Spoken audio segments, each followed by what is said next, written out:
ಅದಾದ್ಮೇಲೆ ಇವನು ವಿತಿನ್ ಸೆಕೆಂಡಲ್ಲಿ ಇರಲೇ ಇಲ್ಲ. ಇವನು ಗಾಡಿ ಎತ್ಕೊಂಡು ಹೊಂಟೋಗ್ಬಿಟ್ಟ. ಕೇಳಿದ್ಕೆ ನಮ್ಮಣ್ಣ ಇವನ ಬಗ್ಗೆ ಒಪಿನಿಯನ್ ಹೇಳಿದ. ಅವಾಗ ನೋಡ್ತಾ ಇರು, ಅವನಾಗವನೇ ನಾನೇ ಬೇಕು ಅಂತ ಇಷ್ಟಪಡಂಗ್ ನಾನು ಮಾಡೇ ಮಾಡ್ತೀನಿ. ಗೊತ್ತಿದ್ರು ನೀನು ಡೌಗಳು ಮಾಡ್ತಿದ್ದೆ. ಯಾರಿದು ಇಷ್ಟ ಇಲ್ಲ ಕಳಿಸ್ಬಿಟ್ಟ ನೀನು. ಇಷ್ಟ ಅನ್ನೋದಕ್ಕಿಂತ ಹಠನೇ ಜಾಸ್ತಿ ಇತ್ತು ಇವ್ರ ಮೇಲೆ ನನಗೆ. ನಾನು ಹಿಂಗೆ ಗುರಾಯಿಸ್ಕೊಂಡೇನೋ ನೋಡಿದ ತಕ್ಷಣ ಇವ್ನು ಬಂದ ಒಟ್ಟಿನಲ್ಲಿ. ಸೊ ಅವಾಗ ದಿನನೇ ಇವ್ನು ನನಗೆ ಲೈಕ್ ಆಗಿದ್ದು. ಯಾಕೆ ಅಂತಂದರೆ,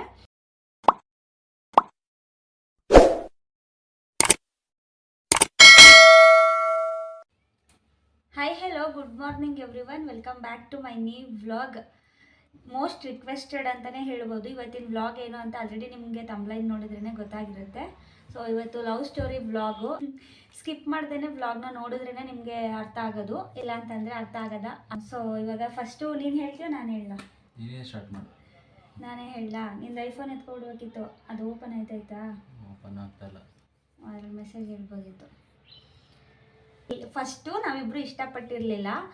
ಸೊ ಎಲ್ಲ ಅಕ್ಕಪಕ್ಕದವರು ಮತ್ತು ನಮ್ಮ ಫ್ರೆಂಡ್ ಸರ್ಕಲ್ ಅವರೆಲ್ಲ ಫಸ್ಟು ಇಬ್ಬರು ಲವ್ ಮಾಡ್ತಿದ್ದಾರೆ ಅಂತ ಅವರೇ ರೂಮರ್ಸ್ ಹಬ್ಸ್ಕೊಂಡಿದ್ದು. ಆ್ಯಂಡ್ ಇನ್ನೊಂದು ನಾವು ಲವ್ ಮಾಡೋಂಗೂ ಕೂಡ ಅವರೇ ಮಾಡಿದ್ದು. ಸೊ ನನಗೆ ಇವನ ಮೇಲೆ ಯಾವುದೇ ರೀತಿಯಾದಂಥ ಫೀಲಿಂಗ್ಸ್ ಇರಲಿಲ್ಲ. ಯಾಕಂದರೆ ನನ್ನ ಮಾತಾಡಿಸ್ತಾನೂ ಇರಲಿಲ್ಲ. ಮತ್ತು ಚಿಕ್ಕದ್ರಲ್ಲಿ ಆಟ ಆಡಿದ್ದು ಅಷ್ಟೇ ನೆನಪು. ಒಂದು ಏಜ್ ಅಂತ ಬಂದಾಗ ಇವನಿಗೂ ನನಗೂ ಕಾಂಟ್ಯಾಕ್ಟೇ ಇಲ್ಲ. ನಮ್ಮ ಅಕ್ಕ ಇವನು ತುಂಬ ಚೆನ್ನಾಗಿದ್ರು, ಬಟ್ ನನಗೆ ಇವನಿಗೆ ಕಾಂಟ್ಯಾಕ್ಟೇ ಇಲ್ಲ. ಅಂದರೆ ನಾನು ಮಾತಾಡಿಸ್ತಾನೂ ಇರಲಿಲ್ಲ. ಇವ್ರ ಅಕ್ಕನಷ್ಟೇ ನಾನು ಮಾತಾಡಿಸ್ತಾ ಇದ್ದಿದ್ದು. ಫ್ರೆಂಡ್ಸ್ ಎಲ್ಲ ರೇಗಿಸ್ತಾ ಇದ್ರು. ನನ್ನ ಕ್ಲೋಸ್ ಫ್ರೆಂಡ್ ಒಬ್ಬಳು ಮತ್ತು ಅವ್ರ ಅಣ್ಣ ಅವರು ಮತ್ತು ಅವ್ನ ಫ್ರೆಂಡ್ಸು ಎಲ್ಲ ರೇಗಿಸ್ತಾ ಇದ್ರು, ಸಂಜು ನಿಮ್ಮ ಹುಡುಗ ಹಂಗೆ ಹಿಂಗೆ ಅಂತ. ಅಂದರೆ ಯಾಕೆ ಅಂತಂದರೆ ನಿಮ್ಮ ಕಡೆನೂ ಅತ್ತೆ ಮಗ ಇದ್ದಾಗ ಆಬ್ವಿಯಸ್ಲಿ ಹಾಗೇ ಎಲ್ಲರೂ ರೇಗಿಸೋದು. ಸೊ ಹಾಗಾಗಿ ನನಗೂ ಹಂಗೆ ರೇಗಿಸ್ತಾ ಇದ್ರು. ನಾನು ಸುಮ್ಮನೆ ಅಂತ ಅಂದ್ಬಿಟ್ಟು ಸುಮ್ಮನೆ ಆಗಿಬಿಡ್ತಿದ್ದೆ. ಸೊ ನಾನು ಮೇಯ್ನ್ ಬಂದು ಹೇಳ್ತೀನಿ, ಇವ್ನು ನನಗೆ 2018 May 20 ಇವ್ನ ಬರ್ಡೇ ಆಗಿ ಜಸ್ಟ್ 5 ಡೇಸ್ಗೆ ನನಗೆ ಡೈರಿ ಮಿಲ್ಕ್ ತಂದುಕೊಟ್ಟಿದ್ದ. ಅದು ಮದುವೆ ಇತ್ತು ಒಬ್ರದ್ದು, ನಮ್ಮೂರವ್ರದ್ದೇ ಮದುವೆ. ಸೊ ಅಲ್ಲಿ ನಾವು ಬೀಗ್ರೂಟಕ್ಕೆ ಹೋಗಿದ್ದು. ಅಲ್ಲಿಗೆ ಇವನು ಡೈರಿ ಮಿಲ್ಕ್ ಕೊಟ್ಟಿದ್ದ. ಬಟ್ ಇವನು ತಂದು ಕೊಡಲಿಲ್ಲ ನನಗೆ, ಯಾವುದೋ ಇನ್ನೊಂದು ಹುಡುಗನಿಗೆಲ್ಲ ಕೊಟ್ಟು ಕಳಿಸಿದ್ದ. ಸೊ ಆವಾಗ ನಾನು ತುಂಬ ರ್ಯಾಶು, ಅವನಿಗೇನೋ ರೇಗ್ ಕಳಿಸ್ಬಿಟ್ಟಿದೆ. ನೀನೇನಿಗೆ ಕೊಡ್ತಿದ್ದೀಯಾ, ಅವನೇ ಕೊಡಲಿ, ಅವನ್ನೇ ಕಳಿಸು ಅಂತ ಅಂದ್ಬಿಟ್ಟೇನೋ ಹೇಳಿ ಕಳಿಸಿದ್ದೆ. ನಂಗೆ ಹೇಳ್ಬೇಕಾದ್ರೆ ನಮ್ಮ ಫ್ಯಾಮಿಲಿಯವ್ರು ಪೂರ್ತಿ ಇದ್ರು. ನಮ್ಮಮ್ಮ, ನಮ್ಮಪ್ಪ, ನಮ್ಮ ಮಾವ ಎಲ್ಲ ಇದ್ದರು. ನಾನು ಹಂಗೆ ರೇಗಿದ್ನ ಅವ್ರು ನೋಡಿದ್ರು. ಅವ್ರಿಗೆ ಅವಾಗ ಹೇಳಿದೆ, ಹಿಂಗೆ ಡೈರಿ ಮಿಲ್ಕ್ ಕೊಟ್ಟು ಕಳಿಸಿದ್ದೆ, ಹಿಂಗೆ ಅಂದೆ ಅಂತಲೂ ಹೇಳಿದೆ. ಸೊ ಅವ್ರಿಗೆ ಅವಾಗ ಖುಷಿ ಕೊಂಡು ಬೈಕ್ ಕಳಿಸ್ಬಿಟ್ಟೆ. ಅದಾದಮೇಲೆ ಇವನು ವಿತಿನ್ ಸೆಕೆಂಡಲ್ಲಿ ಇರಲೇ ಇಲ್ಲ. ಇವನು ಗಾಡಿ ಎತ್ಕೊಂಡು ಹೊಂಟೋಗ್ಬಿಟ್ಟ ತಾನೆ. ಗಾಡಿ ಎತ್ಕೊಂಡು ಹೊಂಟೋಗ್ಬಿಟ್ಟ ಇವನು. ಅದೇ ವಿತಿನ್ ಸೆಕೆಂಡಲ್ಲಿ ಇರಲಿಲ್ಲ. ಸೊ ನಾನು ಡೈರಿ ಮಿಲ್ಕೇ ಈಸ್ಕೊಳ್ಳಿಲ್ಲ. ನೀನು ಡೈರಿ ಮಿಲ್ಕ್ ಕೊಡಬೇಕಾದ್ರೆ ಏನು ಲವ್ ಇತ್ತಾ ಏನೋ ಹೇಳು? ನಾನೇನು ಲವ್ ಮಾಡ್ತಿದ್ದೆ ಅವಾಗ? ನಾನೇನು ಡೈರಿ ಮಿಲ್ಕ್ ಕೊಟ್ಟಿದ್ದು, ನೀನು ನಾನು ಇಷ್ಟಪಡ್ತಾ ಇದೆಯಾ ಅಂತ ಮಿಸ್ಅಂಡರ್ಸ್ಟ್ಯಾಂಡಿಂಗಲ್ಲಿ ಕೊಟ್ಟಿದ್ದು ನಾನು. ನಿಮ್ಮ ಫ್ರೆಂಡ್ ಬಂದು ಆದಿ ನೀನು ಇಷ್ಟಪಡ್ತಾವಳೆ, ಅವಳು ಕೊಡು ಡೈರಿ ಮಿಲ್ಕ್ನ ಅಂತ ಅವಳು ಕೇಳಿದ್ಕೆ ನಾನು ನೀನು ಕೊಟ್ಟಿದ್ದು. ಸೊ ಇದೇ ಮಿಸ್ಅಂಡರ್ಸ್ಟ್ಯಾಂಡಿಂಗ್ ಆಗಿರೋದು. ನನಗೂ ಕೂಡ ಅಷ್ಟೇ ಸಂಜು ನೀನು ಇಷ್ಟಪಡ್ತವನೆ ಅಂತಲೇ ಹೇಳ್ತಿದ್ದಿದ್ದು. ಸೊ ಇವನಿಗೆ ಅವಳು ನೀನು ಇಷ್ಟಪಡ್ತಾವಳೆ ಅಂತ ಅಂದ್ಕೊಂಡು, ಅಂದರೆ ಸುಮ್ಮನೆ ರೇಗಿಸ್ತಾರಲ್ಲ ಹಾಗೇನೆ ಹೇಳಿದ್ದಿದ್ದು. ಆಮೇಲೆ ಹೇಳು, ಡೈರಿ ಮಿಲ್ಕ್ ತಂದು ಆಮೇಲೆ ನನಗೆ ನಿನ್ನ ಅಂದರೆ ಮೈಂಡಲ್ಲಿ ಇರಲಿಲ್ಲ. ನೀನು ಇಷ್ಟಪಡೋದು ಬಿಡೋದು ಅವೆಲ್ಲ ಮೈಂಡಲ್ಲಿ ಇರಲಿಲ್ಲ. ನಿಮ್ಮ ಫ್ರೆಂಡ್ ಬಂದ್ಬಿಟ್ಟು ಒಂದಿನ ಅವರು ಆದಿ ನಿನ್ನ ಹಿಂಗೆ ಇಷ್ಟಪಡ್ತಾಳೆ, ನೀನೇ ನಾನು ಇಷ್ಟಪಡ್ತೀನಿ ಅಂತ ಕೇಳಿದ್ಲು. ನಾನು ಅವ್ಳು ಬೈದು ಕಳಿಸ್ಬಿಟ್ಟೆ, ನಿನಗೆಲ್ಲ ಇದ್ಯಾಕೆ ನಿಮ್ಮ ಅಮ್ಮಂಗೆ ಹೇಳ್ಬೇಕಾ ಅಂತ ಬೈದು ಕಳಿಸ್ಬಿಟ್ಟೆ ಅವಳಿಗೆ. ನಾನು ಅದ್ರ ಮೇಲೆ ಮೈಂಡೇ ಇರಲಿಲ್ಲ. ಆಗ ನಾನು ಸ್ಟಾರ್ಟಿಂಗ್ ಬೆಂಗಳೂರಿಗೆ ಜಾಬ್ಗೆ ಹೋಗಿದ್ದು, ಟ್ರೈನಿಂಗ್ಗೆ. ಕಾಲೇಜ್ ಮುಗಿಸ್ಬಿಟ್ಟು ಅವಾಗ ಹೋಗಿದ್ದು ನಾನು. ಅದಾದಮೇಲೆ ಹೋಗ್ತಾ ಹೆಂಗಾಗ್ತಾ ಗೊತ್ತಿಲ್ಲ. ಅದಾದಮೇಲೆ ನಾನು ಒಂದ್ಸಲ ಹಿಂಗೆ ಊರಿಗೆ ಹೋಗಿದ್ದೆ. ಸೊ ಹೋಗಿದ್ದಾಗ ನನಗೆ ನನ್ನ ತಂಗಿ ಮತ್ತು ನನ್ನ ಕಝಿನ್ ಒಬ್ಬಳು ಮತ್ತು ನನ್ನ ಬೆಸ್ಟ್ ಫ್ರೆಂಡ್ ಒಬ್ಬಳು, ಅವರೆಲ್ಲ ಇವನು ತುಂಬ ಫೀಲ್ ಮಾಡ್ಕೊಂಡು ಹೊಂಟೋಗ್ಬಿಟ್ಟ ಹಾಗೆ ಹಿಂಗೆ ಅಂತ ಅಂದ್ಕೊಂಡು ಏನೇನೇನೋ ನನ್ನ ತಲೆಗೆ ಚೆನ್ನಾಗಿ ತುಂಬಿದ್ರು ಆಗ ಪ್ರೆಸೆಂಟ್ ಸಿಚುವೇಷನಲ್ಲಿ. ಸೊ ಅವಾಗ ನನಗೆ ಇವನು ಅಯ್ಯೋ ಪಾಪ ಅಂತ ಅನ್ನಿಸ್ತು. ಯಾಕಂದರೆ ಇವನಲ್ಲಿ ನಾನು ಡೈರಿ ಮಿಲ್ಕ್ ಕೊಟ್ಟಾಗ ವಿತಿನ್ ಸೆಕೆಂಡಲ್ಲಿ ಇವನು ಇರಲಿಲ್ಲ, ಹೋದ. ಅದೊಂದು ನನಗೆ ಫೀಲ್ ಇತ್ತು. ಮತ್ತು ನಾನು ಅಲ್ಲಿ ಹೋದ್ಮೇಲೆ ಅವ್ರು ನನ್ನ ಫ್ರೆಂಡ್ಸ್ ಹೇಳಿದ್ದು, ಅವನು ತುಂಬ ಫೀಲ್ ಮಾಡ್ಕೊಂಡಿದ್ದ, ತುಂಬ ಸಪ್ಪಗಿದ್ದ, ಹಂಗೆ ಹಿಂಗೆ ಅಂತ ಏನೇನೋ ಹೇಳಿದ್ರು. ತಂಗಿ ಮತ್ತು ನನ್ನ ಕಝಿನ್ನು ಎಲ್ಲ ಹೇಳಿದ್ರು, ಪಾಪ ಅವನು ಒಳ್ಳೆಯವನು, ಅವನನ್ನು ಲವ್ ಮಾಡು ನೀನು, ಪಾಪ ಏನಕ್ಕೆ ಡೈರಿ ಮಿಲ್ಕ್ ಕೊಟ್ಟು ಕಳಿಸ್ಬಿಟ್ಟೆ, ಈಸ್ಕೋಬೇಕು ಅಲ್ವಾ ನೀನು ಅಂತ ಅಂದ್ಕೊಂಡು ನನ್ನ ಚಿಕ್ಕ ತಂಗಿ ಹೇಳಿದ್ಲು, ಈಸ್ಕೋಬೇಕಲ್ವಾ ನೀನು ಅಂತ ಹೇಳಿ. ಆಮೇಲೆ ನನಗೆ ಅಷ್ಟು ಇವ್ನ ಬಗ್ಗೆ ಫೀಲ್ ಇರಲಿಲ್ಲಲ್ಲ, ಅಂದರೆ ಇವ್ನು ಒಳ್ಳೆಯವನೋ ಕೆಟ್ಟವನ ಏನು ಎತ್ತ ಅಂತ ಗೊತ್ತಿರಲಿಲ್ವಲ್ಲ ನನಗೆ. ಆವಾಗ ನನ್ನ ಕಝಿನು ಮತ್ತು ನನ್ನ ತಂಗಿ ನನ್ನ ಅಣ್ಣನ ಹೋಗಿ ಕೇಳಿದ್ರು, ನನ್ನ ಸ್ವಂತ ಅಣ್ಣನ. ಆ ರೋಡಲ್ಲಿ ತುಂಬ ಬಾಯ್ಸ್ ಇದ್ರಲ್ಲ, ಈ ರೋಡಲ್ಲಿ ಯಾರು ಹುಡುಗರು ಒಳ್ಳೆಯವರು ಅಂತ ಏನೋ ಕೇಳಿದ್ಕೆ ನಮ್ಮಣ್ಣ ಇವನ ಬಗ್ಗೆ ಒಪಿನಿಯನ್ ಹೇಳಿದ್ದು. ಅವಾಗ ನನಗೆ ಗೊತ್ತಿರೋ ಪ್ರಕಾರ ಮನು ತುಂಬ ಒಳ್ಳೆಯವನು, ಅಂದರೆ ಇವನವ್ನು ಮನು ಅಂತ ಕೂಗ್ತಾರೆ ಅಲ್ಲಿ. ಮನು ತುಂಬ ಒಳ್ಳೆಯವನು, ಅವನು ಒಳ್ಳೆ ಹುಡುಗ, ಒಳ್ಳೆ ಕೆಲಸದಲ್ಲೂ ಅವನೇ, ಹಂಗೆ ಹಿಂಗೆ ಅಂತ ಇವನ ಬಗ್ಗೆ ಏನೇನೋ ಹೇಳಿ ಕಳಿಸಿದ್ರು. ಸೊ ಅವಾಗ ನನ್ನ ಥಾಟಲ್ಲಿ ಪರವಾಗಿಲ್ಲ ಒಳ್ಳೆಯವನು ಅನ್ನೋ ಥರ ಕೂತ್ಕೋತು. ಆಮೇಲೆ ನಾನು ಅವಾಗ ನನ್ನ ತಂಗಿ ಹೇಳಿದ್ಲು, ಚಿಕ್ಕ ತಂಗಿ, ಪಾಪ ಅಷ್ಟೊಂದು ಏನಕ್ಕೆ ಫೀಲ್ ಮಾಡ್ತಿ, ಅಟ್ಲೀಸ್ಟ್ ಫ್ರೆಂಡ್ ಆಗಾದರೂ ಇರ್ಬೋದು ತಾನೆ, ಅತ್ತೆ ಮಗನೇ ತಾನೆ, ಬೇರೆ ಯಾರೂ ಅಲ್ವಲ್ಲ, ಪರವಾಗಿಲ್ಲ ನಾರ್ಮಲ್ ಆಗಿ ಮಾತಾಡಿಸು, ಅವ್ನಿಗೆ ಹೇಳ್ತೀನಿ ನಾನು ಡೈರಿ ಮಿಲ್ಕ್ ತರೋಕ್ಕೆ ಈಸ್ಕೊ ಅಂತ ಹೇಳಿದ್ರು. ನಾನು ಸರಿ ಅಂತ ಆಯಿತು ಅಂತ ಹೇಳಿಬಿಟ್ಟು ನನಗೆ ಇವ್ನು ಯಾರು ಕೇಳಿ ಡೈರಿ ಮಿಲ್ಕ್ ಕೊಟ್ಟು ಕಳಿಸಿದ್ನೋ ಅವ್ರಿಗೇನೆ ಹೋಗಿ ಹೇಳಿದ್ರು ನನ್ನ ಫ್ರೆಂಡು ಮತ್ತು ನನ್ನ ತಂಗಿ, ಡೈರಿ ಮಿಲ್ಕ್ ಕೊಡೋಕೆ ಹೇಳೋ ಅವನಿಗೆ ಅಂತ. ಆಗ ಇವನು ಇನ್ನೂ ಬೆಂಗಳೂರಿಗೆ ಹೋಗಿರಲಿಲ್ಲ, ಅಲ್ಲೇ ಇದ್ದ. ಆಗ ಹೇಳಿದ್ದಕ್ಕೆ ಅವ್ನು ಫುಲ್ ಎದ್ರುಕೋತಾನೆ, ಯಾಕಂದರೆ ಅಲ್ಲೇ ಬೈದು ಕಳಿಸ್ಬಿಟ್ಟಿದ್ನಲ್ಲ, ಅದಕ್ಕೆ ಅವ್ನು ನನ್ನ ಹತ್ರ ಮಾತಾಡೋಕೆ ಬರ್ತಾ ಇರಲಿಲ್ಲ. ಆಮೇಲೆ ನಾನು ಡೈರಿ ಮಿಲ್ಕ್ ಆಯಿತು, ನಾನೇ ಹೇಳ್ತಾ ಇದ್ದೀನಿ ಹೋಗು, ಆಯಿತು ಅವ್ನಿಗೆ ಹೇಳು ಕೊಡೋದಕ್ಕೆ, ನಾನು ಇಸ್ಕೊತೀನಿ ಹೇಳು ಅಂತಂದೆ. ಅವಾಗ ಅವ್ನು ಹೋಗಿ ಇವ್ನಿಗೆ ಹೇಳ್ದ, ಇವನು ಅವಾಗ ತಂದು ಕೊಟ್ಟ ನನಗೆ. ನಾನೆಲ್ಲ ಕೊಟ್ಟಿದ್ದು, ನಾನು ಅವನಿಗೆ ಕೊಟ್ಟಿದ್ದು. ಸೊ ಅವಾಗ ಇವನು ಅವನ ಕೈಲೇ ಕೊಟ್ಟು ಕಳಿಸಿದ. ಸೊ ಅವಾಗ ನಾನು ಈಸ್ಕೊಂಡು ಒಬ್ಬಳೇ ಏನು ತಿಂದಿರಲಿಲ್ಲ, ನನ್ನ ತಂಗಿ ನಾವು ಎಲ್ಲ ಸೇರಿ ತಿನ್ಕೊಂಡಿದ್ದು ಅದನ್ನು. ಅದಾದಮೇಲೆ ಒಂದು ಮಾರನೇ ಬೆಳಗ್ಗೆಗೇ ಬೆಂಗಳೂರಿಗೆ ಹೊರಟ. ಸೊ ಆಮೇಲೆ ಹೇಳು ನೀನು ಗೈಸ್. ಆ್ಯಂಡ್ ಇನ್ನೊಂದು, ನಾವಿಬ್ಬರು ಇಷ್ಟಪಡೋದಕ್ಕೂ ಮುಂಚೆ ನಮ್ಮಿಬ್ಬರು ಫ್ಯಾಮಿಲಿಗೆ ಅಷ್ಟು ಕಷ್ಟ ಇಲ್ಲ. ಸೊ ನಮ್ಮಿಬ್ಬರು ಫ್ಯಾಮಿಲಿಯಲ್ಲಿ ಅಂಡರ್ಸ್ಟ್ಯಾಂಡಿಂಗ್ ಇರಲಿಲ್ಲ. ನಾವು ಇವ್ರ ಮನೆಗೆ ಅಷ್ಟು ಹೋಗ್ತಾ ಇರಲಿಲ್ಲ, ಇವರು ನಮ್ಮ ಮನೆಗೆ ಅಷ್ಟು ಬರ್ತಾ ಇರಲಿಲ್ಲ. ಮಾತುಕತೆ ಎಲ್ಲ ನಾವು ಸ್ವಲ್ಪ ಏನೋ ತೀರಾ ಕಮ್ಮಿನೇ. ಹಂಗಾಗಿ ನಮ್ಗೆ ಯಾರಿಗೂ ಇಷ್ಟ ಇರಲಿಲ್ಲ ಅಲ್ವಾ. ಮೇಯ್ನಾಗಿ ಬಂದು ಇವ್ರ ಅಕ್ಕಂಗೆ ನನ್ನ ಕಂಡ್ರೆ ಇಷ್ಟ ಇರಲಿಲ್ಲ. ಇವನು ಲವ್ ಮಾಡ್ತವನೆ ಅಂತಂದರೆ ಅವಳಿಗೆ ಸ್ವಲ್ಪನೂ ಇಷ್ಟ ಇರಲಿಲ್ಲ. ಒಂದು ದಿನ ಹಿಂಗೆ ಏನಾಯಿತು, ಇವ್ರ ಮನೆಗೆ ನಾನು ಹೋಗಿದ್ದೆ, ಅಂದರೆ ನಾರ್ಮಲಾಗಿ ಹೋಗ್ತಿದ್ನಲ್ಲ ಚಿಕ್ಕವಳಾಗ. ನಾನು ಹೋಗಿದ್ದಾಗ ಹಿಂಗೆ ಅವಳು ನನಗೆ ಟೀಸ್ ಮಾಡ್ತಿದ್ಲಲ್ಲ, ಅವಾಗ ಒಂದು ಬುಕ್ಕೆ ಇಟ್ಟಿದ್ದ, ಬಟ್ ಒಂದು ಹ್ಯಾಂಡ್ ರೈಟಿಂಗ್ ಚೆನ್ನಾಗಿದೆ. ಅವಾಗ ಎತ್ಕೊಂಡು ಹ್ಯಾಂಡ್ ರೈಟಿಂಗ್ ಏನೋ ನೋಡಬೇಕಾದ್ರೆ ಹಿಂಗೆ ನನ್ನ ಫ್ರೆಂಡು ರೇಗ್ಸಿದ್ಲು, ಅವನದು ಅಂತ ಎತ್ಕೊಂಡಿದ್ಯಾ ಅಂತೇನೋ ರೇಗ್ಸ್ದಾಗ ಇವ್ರ ಅಕ್ಕಂಗೆ ಗೊತ್ತಾಗ್ಬಿಡ್ತು ನಾನು ಇಷ್ಟಪಡ್ತಿದ್ದೀನಿ ಅಂತ. ಅವಳು ತಿಳ್ಕೊಂಡು ಅವಾಗ ನನಗೆ ರೇಗಲಿಲ್ಲ, ನನ್ನ ಫ್ರೆಂಡಿಗೆ ರೇಗಿದ್ಲು. ಏನು ಅನ್ಕೊಂಡಿದ್ಯಾ ನೀನು, ಇವೆಲ್ಲ ಸರಿ ಬರಲ್ಲ, ಇನ್ನೊಂದ್ಸಲ ಹಿಂಗೇನಾರ ಹೇಳಿದ್ರೆ ನಮ್ಮ ಮಮ್ಮಿಗೆ ಹೇಳ್ತೀನಿ, ನಮ್ಮ ಮಮ್ಮಿಗೆ ಹೋಗ್ತೀನಿ ಇರೋ, ಹಂಗೆ ಹಿಂಗೆ ಅಂತ ಅವಳಿಗೆ ರೇಗಿದ್ಲು. ಅವಾಗ ನಾನು ಅವಳಿಗೆ ಬೈಕೊಂಡು, ಯಾಕಂದರೆ ಅಂದಿದ್ದು ಅವಳೇ ಅಲ್ವಾ, ಅವಳಿಗೆ ಬೈಕೊಂಡು ನಾವು ಈಚೆ ಬಂದ್ಬಿಟ್ಟು. ಅದಾದಮೇಲೆ ಒಂದ್ಸಲ ಹಿಂಗೆ ನಾನು ಕಾಲೇಜು, ಸೊ ಇವನು ಕೂಡ ಕೆಲ್ಸಕ್ಕೆ ಹೋಗ್ತಿದ್ದ ಅನ್ಸುತ್ತೆ, ಅವಾಗ ತಾನೇ ಟ್ರೈನಿಂಗ್ ಏನೋ. ಆವಾಗ ನಾನು ಕಾಲೇಜ್ಗೆ ಹೋಗ್ಬೇಕಾದ್ರೆ ಹಿಂಗೆ ಒಂದು ದಿನ ಏನಂತ ನ್ಯೂಸ್ ಬಂತು ಅಂದರೆ, ನನ್ನ ಫ್ರೆಂಡ್ ಹೇಳಿದಾಳೆ ಹಿಂಗೆ ಅವರಿಬ್ರು ಇಷ್ಟಪಡ್ತಾ ಇದ್ದಾರೆ ಅಂತೇನೋ ಅಂದಿದ್ದಕ್ಕೆ ಅವಳೊಂದು ಮಾತನ್ನ ಪಾಸ್ ಮಾಡಿದ್ಲು. ಏನಂತ ಅಂದರೆ, ನನ್ನ ತಮ್ಮ ಎಲ್ಲಿ ಅವಳನ್ನ ಇಷ್ಟಪಡ್ತಾನೆ, ಚಾನ್ಸೇ ಇಲ್ಲ, ಅವ್ರ ಕಾಲೇಜಲ್ಲೇ ಒಳ್ಳೊಳ್ಳೆ ಹುಡುಗಿರೋರೆ, ಯಾವುದೇ ಕಾರಣಕ್ಕೂ ಇವಳನ್ನ ಇಷ್ಟಪಡಲ್ಲ ಅಂತ ಅವಳು ಹೇಳಿದ್ಲು. ಸೀರಿಯಸ್ಲಿ ಅದು ನನಗೆ ಅದೇನೋ ಅಂತಾರಲ್ಲ ಈಗೋಗಿ ಹರ್ಟ್ ಆಯಿತು ಅಂತ, ಹಂಗೆ ನನಗೆ ಅದು ಸಿಕ್ಕಾಪಟ್ಟೆ ಹರ್ಟ್ ಆಯಿತು ಹಂಗಂತಾಗ. ಆಗ ನಾನು ಚಾಲೆಂಜ್ ಮಾಡಿದ್ದೆ ಅವಳಿಗೆ, ನನ್ನ ಫ್ರೆಂಡಿಗೆ, ನೋಡ್ತಾ ಇರು, ಅವನಾಗವನೇ ನಾನೇ ಬೇಕು ಅಂತ ಇಷ್ಟಪಡಂಗೆ ನಾನು ಮಾಡೇ ಮಾಡ್ತೀನಿ, ಮನೇಲಿ ಜಗಳ ಮಾಡಂಗೂ ನಾನು ಮಾಡೇ ಮಾಡ್ತೀನಿ ಅಂತ ನಾನು ಹೇಳಿದ್ದೆ ಅವತ್ತೊಂದು ದಿನ ಕಾಲೇಜಲ್ಲಿ ಇದ್ದಾಗ, ಸೆಕೆಂಡ್ PU ಏನೋ ಹೇಳಿದ್ದೆ ಹಂಗಂತ. ಸೊ ಅದಾದಮೇಲೆ ನಾನು ಹೇಳ್ಬಿಟ್ಟು ಸುಮ್ಮನಾಗ್ಬಿಟ್ಟಿದ್ದೆ, ನಾನೇನು ಇಷ್ಟಪಡೋ ಥರ ಏನೂ ಮಾಡಿರಲಿಲ್ಲ. ಬಟ್ ಇವನ ಕಡೆಯಿಂದ ಮೆಸೇಜ್ ಬಂತು ನನಗೆ, ನಿನ್ನ ನಂಬರ್ನ ಕಲೆಕ್ಟ್ ಮಾಡಿಕೊಂಡು ಮೆಸೇಜ್ ಮಾಡಿದ್ದಲ್ಲ, ಹೆಂಗೆ ಸಿಕ್ತು ನನ್ನ ನಂಬರ್, ಯಾರು ಕೊಟ್ಟರು ನಿಮಗೆ? ನಿನ್ನ ನಂಬರು ನಿಮ್ಮ ಫ್ರೆಂಡೇ ಕೊಟ್ಟಿದ್ದು. ಅದು ಈಸ್ಕೊಂಡು ಒಂದು 15 ಡೇಸ್ ಏನು ಮೆಸೇಜ್ ಮಾಡಿರಲಿಲ್ಲ. ಅದಾದಮೇಲೆ ಆಯ್ ಅಂತ ಮೆಸೇಜ್ ಮಾಡಿದೆ. ಅದಾದಮೇಲೆ ನೀನು ನನ್ನ ನಂಬರ್ ಗೊತ್ತಿದ್ರು ನೀನು ಡೌನ್ಲೋಡ್ ಮಾಡ್ತಿದ್ದೆ, ಯಾರಿದು ಹಂಗೆ ಹಿಂಗೆ ಅನ್ಕೊಂಡು. ಇವ್ನು ಮೆಸೇಜ್ ಮಾಡಿದಾಗ ಇವ್ನ ನಂಬರ್ ನನಗೆ ಹೇಗೆ ಗೊತ್ತಿತ್ತು ಅಂತಂದರೆ, ನಾನು ಊರಿಗೆ ಹೋದಾಗ ನನ್ನ ಎದುರಿಗೆ ಇವನಿಗೆ ಕಾಲ್ ಮಾಡಿ ನನ್ನನ್ನು ಟೀಸ್ ಮಾಡ್ತಿದ್ರಲ್ಲ, ಹಾಗಾಗಿ ಲಾಸ್ಟು ನಂಬರ್ ಅಷ್ಟೇ 3 ಏನೋ ಗೊತ್ತಿದ್ದಿದ್ದು. ಸೊ ಮೆಸೇಜ್ ಮಾಡಿದ ತಕ್ಷಣ ನಂಗೆ ಗೊತ್ತಾಯಿತು ಇವನೇ ಅಂತ. ಬಟ್ ನಾನು ಮೆಸೇಜ್ ಕಳಿಸಿದಾಗ ಹೂವಾರಿ ಅಂತ ಏನೋ ಕಳಿಸಿದ್ದೆ. ಸೊ ಇವನೇನು ಅನ್ಕೊಬಿಟ್ಟು ನನಗೆ ಮೆಸೇಜ್ ಮಾಡೋದಕ್ಕೆ ಬರಲ್ಲ ಸ್ವಲ್ಪನೂ, ನಾನು ದಡ್ಡಿ ಅಂತೆಲ್ಲ ಅನ್ಕೊಬಿಟ್ಟವನೇ ಏನಪ್ಪ ಇಂಗ್ಲೀಷಲ್ಲೆಲ್ಲ ಮಾಡ್ತಾಳೆ ಇಷ್ಟೊಂದು ಮೆಸೇಜ್ ಅಂತಂದು ಅನ್ಕೊಂಡಂತೆ. ಅವಾಗ ನಾನು ಆಮೇಲೆ ಇವನು ಅದೇನೋ ನಿತ್ಯ ಅಂತ ಅನ್ಕೊಂಡು ಏನೋ ಮೆಸೇಜ್ ಮಾಡಿದ್ದ. ಸೊ ಅದು ಐಫೋನಲ್ಲಿ ತೋರಿಸ್ತಿದ್ದೆ, ಓಪನ್ ಮಾಡ್ಬೇಕಿತ್ತು.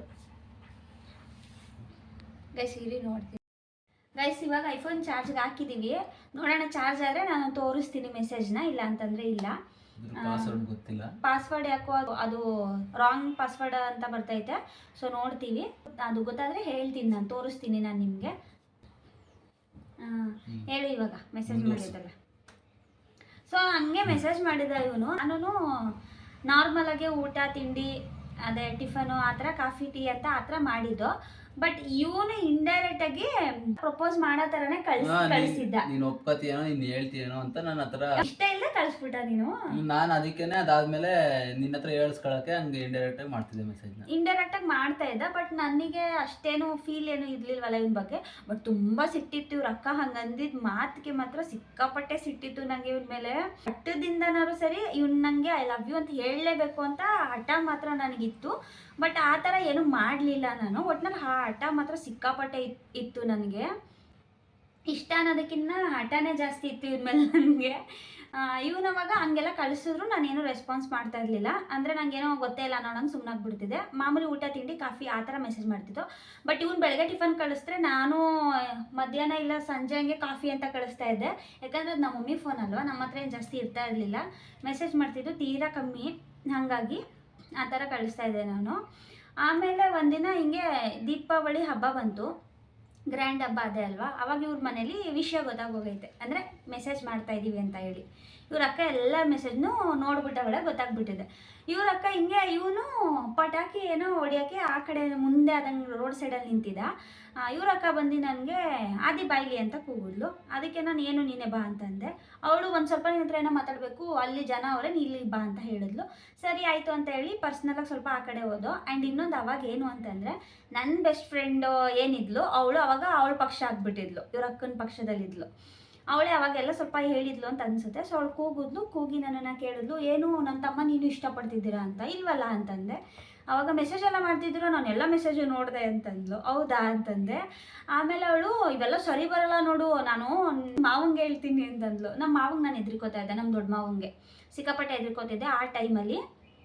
ಯಾಕಂದರೆ ಅವರೇ ಅಲ್ವಾ ನನ್ನನ್ನು ಓದಿಸ್ತಾ ಇದ್ದಿದ್ದು. ಸೊ ಆ ಟೈಮಲ್ಲಿ ನಾನು ಅವರಿಗೇನೆ ಎದ್ರಿಕೋತಾ ಇದ್ದಿದ್ದು. ಅದಕ್ಕೆ ನಿಮ್ಮ ಮಾವಂಗೆ ಹೇಳ್ತೀನಿ ನೋಡು ಅಂತ. ನಮಗೆ ಮಾವಂಗೆ ಹೇಳ್ತೀವಿ ನೋಡು ಅಂದರೆ ಓದೋದನ್ನ ಬಿಡಿಸಿ ಅಲ್ಲಿ ಮದುವೆ ಮಾಡಿಬಿಡ್ತಾರೆ ಅಂತ ಭಯ ನನಗೆ. ಸೊ ಅವಾಗ ಎದ್ರಿಕೋತಿದ್ದೆ. ಮಾವನ್ಗೆ ಏನಕ್ಕೆ ಹೇಳ್ತಿ, ಅದೇ ನನ್ನ ಹತ್ರನೇ ಮಾತಾಡು, ನಾನು ಆ ಥರ ಎಲ್ಲ ಏನು ಮೆಸೇಜ್ ಮಾಡಿಲ್ವಲ್ಲ ಅಂತ. ನಿನ್ನ ತಮ್ಮ ಮಾಡಿದ್ದಾನೆ, ಇನ್ನೂ ನಾನು ಮಾಡಿಲ್ಲ, ನೀನು ಪೂರ್ತಿ ಮೆಸೇಜ್ನ ಓದಿ ಬಂದು ನನ್ನ ಹತ್ರ ಮಾತಾಡು ನೀನು ಅಂತ. ಅವಾಗ ನಂಗೆ ಸಿಕ್ಕಾಪಟ್ಟೆ ಸಿಟ್ಟು ಬಂದ್ಬಿಡ್ತು. ಯಾಕಂದರೆ ಮೊದಲೇ ಅವಳ ಮೇಲೆ ಸಿಟ್ಟಿತ್ತಲ್ಲ ನನಗೆ. ಆವಾಗ ಇವನು ರೋಡ್ ಸೈಡೇನೋ ನಿಂತಿದ್ದ. ನಾನು ಹಿಂಗೆ ಗುರಾಯಿಸ್ಕೊಂಡೇನೋ ನೋಡಿದ ತಕ್ಷಣ ಇವ್ನು ಬಂದ. ಒಟ್ಟಿನಲ್ಲಿ ಬಂದು ಹೇಳು ನೀನು ಏನು ಮಾತಾಡಿದೆ. ಇವಾಗ ಇವನು ಬಂದು ನಾನು ಹಿಂದೆ ನಿಂತಿದ್ದ. ಇಬ್ರು ಅದೇನು ಜಗಳ ಆಡ್ತಾ ಇದೀರೋ ಏನು ಅನ್ಕೊಂಡು ಬಂದ. ಇವನು ಒಟ್ಟಿನಲ್ಲಿ ಬಂದೆ ನಾನು ಹಿಂದೆ ನಿಂತಿದ್ದ. ನಾನು ಹಿಂದೆನೇ ನಿಂತಿದ್ದ. ಹಿಂದೆ ನಿಂತ್ಕೊಂಡು ಅವಳಂದ್ಲು, ಇವ್ನು ಕೇಳ್ದ ಏನಾಯಿತು ಏನು ಅಂತೇನೋ ಕೇಳಿದ್ದಕ್ಕೆ ಅವಳಂದ್ಲು, ಬಾ ನಿನಗೆ ಮಮ್ಮಿಗೆ ಹೇಳ್ತೀನಿ ಅಂತಂತೇನೋ ಅಂದಿದ್ದಕ್ಕೆ ಇವನು ಮಮ್ಮಿಗೆ ಹೇಳ್ದಾರೆ ಪಪ್ಪಂಗೆ ಹೇಳ್ಕೊ ಅಂತ ಅಂದ್ಕೊಂಡೇನೋ. ನಾನು ಹಿಂದೆ ನಿಂತ್ಕೊಂಡು ಅವಳಿಗೆ ಆವಾಜ್ ಹಾಕೋ ಥರ ಹೇಳ್ದ. ಸೊ ಅವಾಗ ದಿನನೇ ನನಗೆ ಲೈಕ್ ಆಗಿದ್ದು. ಯಾಕೆ ಅಂತಂದರೆ ಎಲ್ಲ ಹೇಳಿದರು ನನಗೆ. ಅಂದರೆ ಎಲ್ಲ ಅಂದರೆ ನಮ್ಮ ಊರಲ್ಲಿ ಇವನಂತೂ ಇಷ್ಟಪಡಬೇಡ ನೀನು, ನಂಗೆ ಹಿಂಗೆ ವಿಷಯ ಗೊತ್ತಾಯಿತು. ಯಾಕೆ ಇಷ್ಟಪಡಬೇಡ ಅಂದರೆ ಇವ್ರ ಅಮ್ಮನ ಮಗ, ಬರೀ ಅಮ್ಮನ ಮಾತೆ ಕೇಳ್ತಾನೆ. ಅಂದರೆ ಅಡ್ಜಸ್ಟಬಲ್ ಆಗಲ್ಲ, ಅಂದರೆ ನಿಮ್ಮ ಫ್ಯಾಮಿಲಿಗೂ ಅವ್ರ ಫ್ಯಾಮಿಲಿಗೂ ಆಗಲ್ವಲ್ಲ, ಹಂಗಾಗಿ ನಿನಗೆ ಸೂಟಬಲ್ ಅಲ್ಲ ಅವನು, ಇಷ್ಟಪಡಬೇಡ ಅಂತ ಹೇಳ್ತಾಯಿದ್ರು. ಆಮೇಲೆ ಎಲ್ಲ ಹೇಳಿದ್ದಕ್ಕಿಂತ ಇವ್ನು ಬಂದು ನನ್ನ ವಹಿಸ್ಕೊಂಡಲ್ಲ, ಅದರಲ್ಲೂ ಅವಳಿಗೆ ಸ್ವಲ್ಪ ರೇಗ್ಬಿಟ್ನಲ್ಲ ಹೇಳಿ ನನಗೆ ಅವತ್ತಿನ ದಿನನೇ ನಂಗೆ ಲೈಕ್ ಆಗಿದ್ದು. ಹೇಳ್ಬೇಕಂದ್ರೆ ನೀನು ಹೇಳು ನಿಂಗೆ ಯಾವಾಗ ಇಷ್ಟ ಅದೇ ಅಂತ.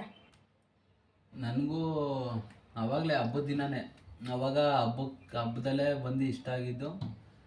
ಅದೇ ಸ್ವಲ್ಪ ಲವ್ ಆಗಿ 40% 50%. ಸೊ ನನಗೂ ಅಷ್ಟೇ ಅವತ್ತಿನ ದಿನ ಏನು ಜಾಸ್ತಿ ಏನು ಇಷ್ಟ ಆಗಲಿಲ್ಲ. ಬಟ್ ಓಕೆ, ಎಲ್ಲ ಹೇಳೋ ಥರ ಏನಿಲ್ಲ, ಓಕೆ ಅಲ್ವಾ ಅಂತಂತ ನನಗೆ ಅನ್ನಿಸ್ತು ಅವತ್ತಿನ ದಿನ. ಅಂದರೆ ನನ್ನನ್ನು ಏನೇ ಕಷ್ಟ ಬಂದ್ರೂ ನನ್ನ ಜೊತೆಲಿ ಇವ್ನು ಇರ್ತಾನೆ ಅನ್ನೋದು ಒಂದು ಕಾನ್ಫಿಡೆಂಟ್ ಬಂತು ನನಗೆ ಅವತ್ತಿನ ದಿನ. ಸೊ ಅದಾದಮೇಲೆ ಹಿಂಗೆ ಮಾಮೂಲಿ ಚೇಷ್ಟೆಗಳು, ಪಟಾಕಿ ಗಿಟಾಕಿ ಹೊಡಿಬೇಕಾದ್ರೆ ಏನಾದರೂ ಹಸ್ಸೋದಕ್ಕೆ ಅಂತ ಇಟ್ಬಿಟ್ಟು ನಾನು ಹೊಂಟೋಗ್ಬಿಟ್ರೆ ಎತ್ಕೊಂಡು ಹೋಗ್ಬಿಡೋನು. ಮತ್ತು ಬೇರೆ ಬೇರೆ ಥರ ಹಿಂಗೆ ಚೇಷ್ಟೆಗಳೆಲ್ಲ ಮಾಡ್ತಾಯಿದ್ದ ಅವಾಗವಾಗ. ಸೊ ಅದೆಲ್ಲ ಆದಮೇಲೆ ನಾವು ನಾರ್ಮಲಾಗೇ ಮೆಸೇಜ್ ಮಾಡ್ಕೊಂಡಿದ್ವಿ. ಅದೆಲ್ಲ ಮಾತುಕತೆ ಎಲ್ಲ ಆದಮೇಲೆ ಮೆಸೇಜ್ ಮಾಡ್ಕೊಂಡಿದ್ವಿ. ಅದಾದಮೇಲೆ ನನಗೆ ಫೋನ್ ಕೊಡಿಸಿದ್ರು, ಸ್ಕ್ರೀನ್ ಟಚ್ಚು, ಡಿಗ್ರಿ ಟೈಮಲ್ಲೇನೋ. ಸೊ ಅವಾಗ ಆ ಫೋನ್ ತೊಗೊಂಡು ಎಷ್ಟೋ ದಿನ ಆದಮೇಲೆ ಏನೋ ಇವನಿಗೆ ಮೆಸೇಜ್ ಮಾಡಿದ್ದೆ ನಾನು ತಾನೇ. ಮೆಸೇಜ್ ಮಾಡಿದ್ದೆ, ಅದಕ್ಕೆ ಇವಾಗ ಇವನು ಕೋಪ ಮಾಡ್ಕೊಬಿಟ್ಟಿದ್ದೆ. ಆಮೇಲೆ ಸರಿ ಅಂತ ಹೇಳಿ ಹಂಗೆ ನಾರ್ಮಲಾಗೆ ಮೆಸೇಜ್ ಮಾಡಿಕೊಂಡು ಮಾತಾಡ್ಕೊಂಡಿದ್ವಿ. ಇನ್ನೂ ನಾವು ಲವ್ ಯು ಅಂತಲೂ ಕೂಡ ಹೇಳ್ಕೊಂಡಿರಲಿಲ್ಲ ಅಲ್ವಾ? ಏನೂ ಹೇಳ್ಕೊಂಡಿರಲಿಲ್ಲ. ಬಟ್ ನನಗೂ ಗೊತ್ತಿತ್ತು ಲವ್ ಮಾಡ್ತಾ ಇದೀಯ ಅಂತ, ನಿನಗೂ ಗೊತ್ತಿತ್ತು ಲವ್ ಮಾಡ್ತಾನೆ ಅಂತ ಅಂದ್ಕೊಂಡು ನಾವು ನಾರ್ಮಲಾಗೆ ಮಾತಾಡ್ಕೊಂಡಿದ್ವಿ. ಕಾಲಲ್ಲಿ ಮಾತಾಡಿದ್ದು ಕೂಡ ನಾವು ತುಂಬ ಬೇಗ ಏನು ಮಾತಾಡಲಿಲ್ಲ, ತುಂಬ ಲೇಟಾಗಿಯೇ ನಾವು ಕಾಲಲ್ಲಿ ಮಾತಾಡಿದ್ದು ಕೂಡ. ಆಮೇಲೆ ಒಂದ್ಸಲ ಕಾಲಲ್ಲಿ ಮಾತಾಡಿದ್ಮೇಲೆ ಆಮೇಲೆ ಕಾಲಲ್ಲಿ ಚೆನ್ನಾಗೇ ಮಾತಾಡ್ತಾ ಇದ್ವಿ. ಆ್ಯಂಡ್ ನಾವು ಟೋಟಲಾಗಿ ಬಂದು 4 ವರ್ಷದಿಂದ ಲವ್ ಮಾಡಿದ್ದೀವಿ. ಆದರೆ 4 ವರ್ಷದಲ್ಲಿ ನಾವು ಮೀಟ್ ಆಗಿರೋದು ಒಂದ್ 2 ಸಲ ಅಂತ ಅನ್ಬೋದು. ಒಂದ್ಸಲ ನನ್ನ ಬರ್ಡೇಗೆ ಅಂಜು ಅವಾಗ ಮನೆ ಕಟ್ತಾ ಇದ್ರು. ಅವಾಗ ಏನೋ ಕಬ್ಬಣ ಹಾಕೋದಕ್ಕೇನೋ ಬಂದಾಗ ಹಂಗೆ ನನಗೆ ಸೊನಾಟಾ ಕಂಪ್ನಿದು ವಾಚ್ ತಂದು ಕೊಟ್ಟಿದ್ರು. ನಾವು ಐಸ್ ಮ್ಯಾಜಿಕಲ್ಲಿ ಇದ್ದೋ, ಒಳಗೂ ಕೂಡ ಬರಲಿಲ್ಲ. ನನ್ನ ಫ್ರೆಂಡ್ ಯಶು ನಾನು ಇದ್ದೋ, ಹಂಗೆ ಕೊಟ್ಟು ನಾನು ಏನಾದ್ರು ಕೊಡಿಸ್ತೀನಿ ಅಂದರೆ ಏನೂ ತಿನ್ನಲೂ ಇಲ್ಲ, ನನಗೂ ಏನೂ ಕೊಡಿಸ್ಲೂ ಇಲ್ಲ ಅವರು. ಸೊ ಹೊರಟೆ ಹೋದ್ರು. ಅದಾದಮೇಲೆ ಒಂದ್ಸಲ ಇವನು ಹಿಂಗೆ ಊರಿಗೆ ಬಂದಿದ್ದ, ನಾನು ಊರಲ್ಲೇ ಇದ್ದೆ. ಅವಾಗ ಬಸ್ ಸ್ಟಾಪಿಗೇನೋ ಏನಕ್ಕೋ ನಾನೇನೋ ಮಾಡ್ಸೋದಕ್ಕೆ ಹೋಗಿದ್ದೆ, ಪಾನ್ ಕಾರ್ಡೋ ಸಮಥಿಂಗ್ ಏನೋ ಮಾಡ್ಸೋದಕ್ಕೆ ಹೋಗಿದ್ದೆ. ಸೊ ಅವಾಗ ಇವ್ನು ಬಂದಿದ್ದ. ಅವಾಗಲೂ ಅಷ್ಟೇ ಕೊರೋನಾ ಟೈಮಲ್ಲಿ. ಸೊ ಅವಾಗಲೂ ಅಷ್ಟೇ ಡೈರಿ ಮಿಲ್ಕ್ ಅಷ್ಟೇ ಇವ್ನು ಕೊಟ್ಟಿದ್ದು. ಸೊ ನಾವು ಮೀಟು 1-2 ಸಲ ಅದೇ ಅಂದರೆ ಕುತ್ಕೊಂಡು ಮಾತಾಡಿರೋದು ಆ ಥರ ಎಲ್ಲ ಇಲ್ಲ. ಮತ್ತು ಎಲ್ಲೂ ನಾವು ಸುತ್ತಾಡಿಲ್ಲ, ಎಲ್ಲೂ ಹೋಗೂ ಇಲ್ಲ. ನಾನು ಬೆಂಗಳೂರಲ್ಲೇ ಇದ್ದೆ, ಇವಳು ಬೆಂಗಳೂರಲ್ಲೇ ಇದ್ದೆ ನಮ್ಮ ಅಕ್ಕ ಮನೇಲಿ. ಆದರೂ ನಾವು ಒಂದು ದಿನ ನಾವು ಮೀಟ್ ಮಾಡಿಲ್ಲ. ನಿಜ ಹೇಳ್ಬೇಕಂದ್ರೆ ನಾವು ಅಂಪಾಪುರದಲ್ಲೂ ಕೂಡ ನಾನು ಅಜ್ಜಿ ಮನೆಗೆ ಹೋಗ್ತಿದ್ದೆ, ಇವ್ರ ಅಮ್ಮ ಮನೆಗೆ ಬರ್ತಿದ್ದಲ್ಲ, ಅಲ್ಲೂ ಕೂಡ ನಾವು ಒಂದು ದಿನ ಇಬ್ಬರು ನಿಂತ್ಕೊಂಡು ಮಾತಾಡ್ದವರಲ್ಲ, ಇಬ್ಬರೂ ಕಣ್ಣಲ್ಲಿ ಕಣ್ಣಿಟ್ಟು ಕೂಡ ನೋಡಿದವರಲ್ಲ. ಸೊ ನಾವು ಲವ್ ಮಾಡ್ತಿದ್ದೀವಿ ಅಂತ ದೊಡ್ಡವ್ರಿಗೆ ಗೊತ್ತಾದಾಗಲೇ ಅವ್ರಿಗೆ ಆಶ್ಚರ್ಯ, ಹೌದಾ ಅವ್ರು ಒಂದು ದಿನ ಮಾತಾಡಲಿಲ್ವಲ್ಲ ಅಂತ. ನಮ್ಮ ಮಾವದಿರೆಲ್ಲ ನನ್ನನ್ನು ಅದನ್ನೇ ಕೇಳಿದ್ರು ನಾವು ಮದುವೆ ಆದಮೇಲೆ. ಯಾಕಂದರೆ ನಾವು ಆ ಥರ ಯಾವತ್ತಿಗೂ ನಾವು ತೋರಿಸ್ಕೊಂಡಿರಲಿಲ್ಲ. ಬರೀ ಫ್ರೆಂಡ್ಸ್ಗಳು ಮತ್ತು ಸುತ್ತಮುತ್ತ ಅಕ್ಕಪಕ್ಕದವ್ರು ಅಷ್ಟೇ ರೂಮಲ್ಲಿ ಸಬ್ಸ್ಕೊಂಡಿದ್ರು, ಅಂದರೆ ನಮ್ಮ ಏಜಿನವರು. ಅದನ್ನು ಬಿಟ್ಟರೆ ದೊಡ್ಡವ್ರಿಗೆ ಆ ಥರ ಎಲ್ಲ ನಾವು ಆ ಥರ ಇರಲಿಲ್ಲ ಫಸ್ಟ್ ಆಫ್ ಆಲ್ ಹೇಳ್ಬೇಕಂತಂದರೆ. ಆಮೇಲೆ ಹೊರಗಡೆನೂ ನಾವು ಯಾವತ್ತೂ ನಾವು ಹೋಗಿಲ್ಲ, ಮೀಟೇ ನಾವು ಮಾಡಿಲ್ಲ ಹೇಳ್ಬೇಕಂತಂದರೆ. ಡೈರಿ ಮಿಲ್ಕ್ ಮಾತ್ರ ಒಂದು 4-5 ಟೈಮ್ಸ್ ಏನೋ ಡೈರಿ ಮಿಲ್ಕ್ ತಂದು ಕೊಟ್ಟವನೇ. ಅದನ್ನು ಬಿಟ್ಟರೆ ಸೊನಾಟಾ ಕಂಪ್ನಿದು ವಾಚು ಅಷ್ಟೇ. ಇನ್ನು ಅದನ್ನು ಬಿಟ್ಟರೆ ನಾನು ಇವ್ನಿಗೆ ಏನೂ ಕೊಡಿಸಿಲ್ಲ. ಇನ್ನು ಅದನ್ನು ಬಿಟ್ಟರೆ ಇವನ ಹತ್ರ ನಾನು ತಿನ್ನೋದ್ರಲ್ಲೂ ಏನೂ ನಾನು ತೆಗೆಸ್ಕೊಂಡಿಲ್ಲ. ಡೈರಿ ಮಿಲ್ಕ್ ಬಿಟ್ಟರೆ ಮೀಟೇ ಆಗ್ತಿರ್ಲಿಲ್ಲವಲ್ಲ, ಹಾಗಾಗಿ ನಾವೇನೂ ತೆಗೆಸ್ಕೊತಾ ಇರಲಿಲ್ಲ.